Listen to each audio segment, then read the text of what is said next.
Hey guys, my name is Vince. I'm an American English teacher, and in this lesson, we're going to learn the verb to be, how to conjugate it in the present simple tense, and how to use it in sentences in the affirmative, negative, and interrogative forms.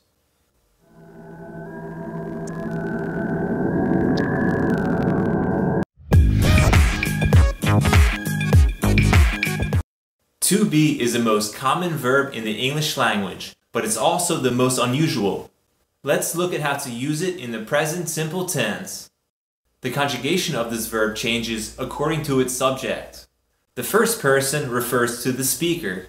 In the singular form, this is I am, and in the plural form, this is we are.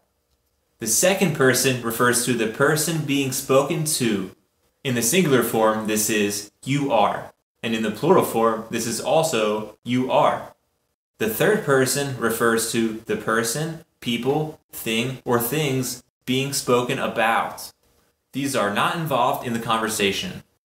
In the singular form, these are he is, she is, and it is. And in the plural form, this is they are. Let's look at some simple sentences with these conjugations. I am fast. You are American. He is home. She is pretty. It is a cake. They are my friends. We are students. The boy is happy. Carol is 12 years old. Juice is delicious. Bananas are yellow. John and Dan are cool.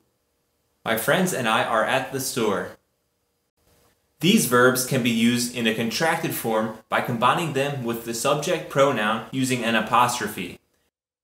I am is contracted to I'm. You are is contracted to you're. He is contracted to he's.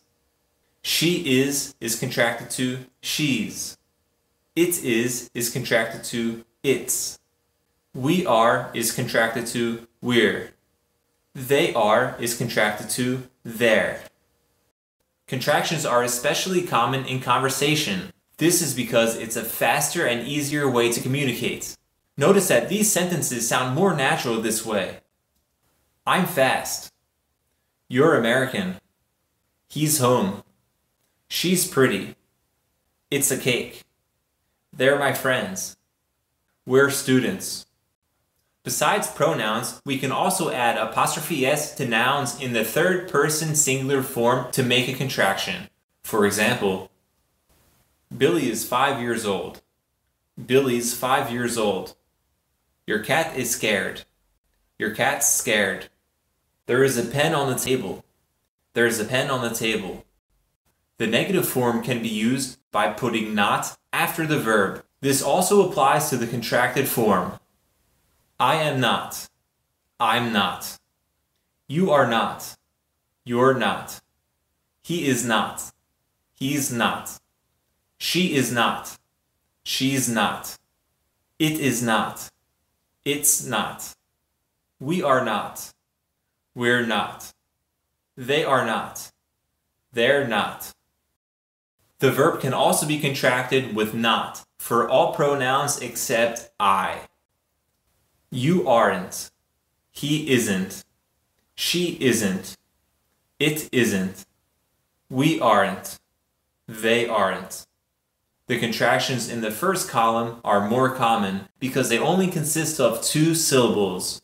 This makes the contractions in the first column faster and easier to say. Let's look at some simple sentences in the negative form. I'm not hungry. You're not old. He isn't an athlete. She's not fat. It's not cold today. They aren't here. We are not the enemy. Your mom's not a good cook. Bob's not tired yet. The interrogative form, or the question form, is the reverse of the affirmative structure. All you need to do is switch the verb and the subject. This is because the verb comes before the subject in questions. Am I? Are you? Is he? Is she? Is it? Are we? Are they? Let's look at some simple questions. Am I invited to the party? Are you ready to go? Is he okay? Is she home yet? Is it broken? Are they your relatives? Are we in trouble? Is your new car fast? Are those websites helpful? Let's look at the possible answers. Am I invited to the party? Yes, you are. No, you are not. No, you aren't. No, you are not. Are you ready to go? Yes, I am. No, I am not. No, I'm not. Is he okay? Yes, he is. No, he is not. No, he isn't. No, he's not. Are they your relatives? Yes, they are. No, they are not. No, they aren't. No, they're not. Questions can also be in the negative form by putting not after the subject. These can also be contracted for all pronouns except for I by combining the verb and not. Am I not? Are you not? Aren't you? Is he not? Isn't he? Is she not? Isn't she? Is it not? Isn't it? Are we not? Aren't we? Are they not? Aren't they? Negative questions are usually used for asking for confirmation of something that you believe is true. Let's look at some examples. Am I not a hard worker? Aren't you on vacation? Isn't he nice? Isn't she an adult? Aren't they from Brazil? Aren't we on time? Isn't this ring beautiful? Aren't your children at school? So those are the various ways that you can use the verb to be in the present simple tense. Thanks for watching, guys. Please like this video and subscribe to the channel for more English lessons. See you next time.